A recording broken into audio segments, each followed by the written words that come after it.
प्यारे बच्चों, अब हम सेट 1 के खंड क भौतिक विज्ञान का 1 का ग जो प्रश्न है उसको हम हल करेंगे। यह है विद्युत जनित्र में रूपांतरण होता है। तो सबसे पहले इस प्रश्न में हमको जानना है कि विद्युत जनित्र होता क्या है। इसको जानने के लिए आइए हम देखते हैं। तो विद्युत जनित्र वैद्युत चुंबकीय प्रेरण की परिघटना पर आधारित है, जिसका अध्ययन हम ऊपर कर चुके हैं।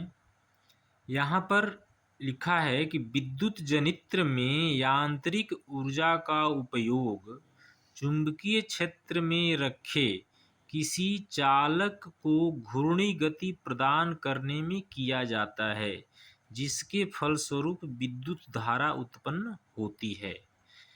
इसका मतलब है कि विद्युत जनित्र में पहले हम चुंबकीय क्षेत्र में जो चालक रखा गया है उसको हम यांत्रिक ऊर्जा प्रदान करते हैं और फिर वहाँ से हमें विद्युत धारा प्राप्त होती है। तो जो प्रश्न है उसका उत्तर यहीं पर मिल जाता है। लेकिन विद्युत जनित्र का जो सिद्धांत है वह विद्युत चुंबकीय प्रेरण पर आधारित है। तो हम पहले उसको भी देखते हैं कि विद्युत चुंबकीय प्रेरण क्या होता है। तो विद्युत चुंबकीय प्रेरण, हमने यह पढ़ा है कि जब कोई विद्युत धारावाही चालक किसी चुंबकीय क्षेत्र में इस प्रकार रखा जाता है कि चालक में प्रवाहित विद्युत धारा की दिशा चुंबकीय क्षेत्र के लंबवत हो, तो वह चालक एक बल का अनुभव करता है। इस बल के कारण वह चालक गति करने लगता है। अब हम एक ऐसी स्थिति की कल्पना करते हैं जिसमें कोई चालक किसी चुंबकीय क्षेत्र में गति कर रहा है अथवा किसी स्थिर चालक के चारों ओर का चुंबकीय क्षेत्र परिवर्तित हो रहा है। तो इस स्थिति में क्या होता है, इसका सर्वप्रथम अध्ययन माइकल फैराडे ने किया था।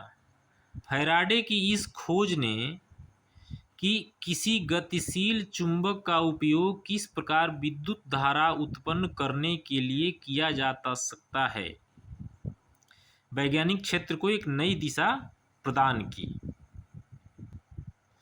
तो फैराडे के अनुसार वह प्रक्रम जिसके द्वारा किसी चालक के परिवर्ती चुंबकीय क्षेत्र के कारण अन्य चालक में विद्युत धारा प्रेरित होती है, वैद्युत चुंबकीय प्रेरण कहलाता है। और वैद्युत चुंबकीय प्रेरण के कारण जब कुंडली की गति की दिशा चुंबकीय क्षेत्र की दिशा के लंबवत होती है, तब कुंडली में उत्पन्न प्रेरित विद्युत धारा अधिकतम होती है। इस स्थिति में प्रेरित विद्युत धारा की दिशा ज्ञात करने के लिए हम एक सरल नियम का उपयोग करते हैं, जो कि इस तरह से है।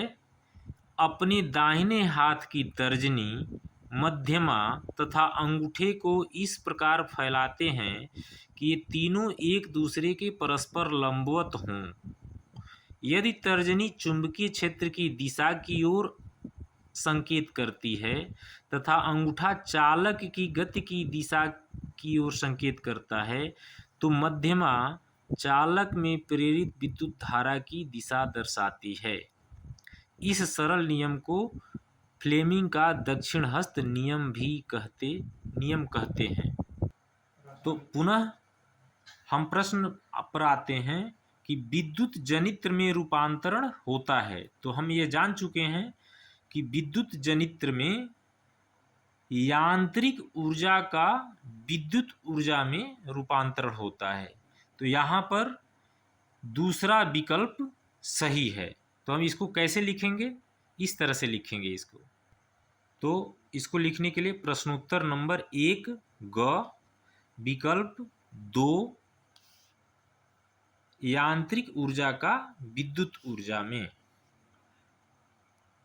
यांत्रिक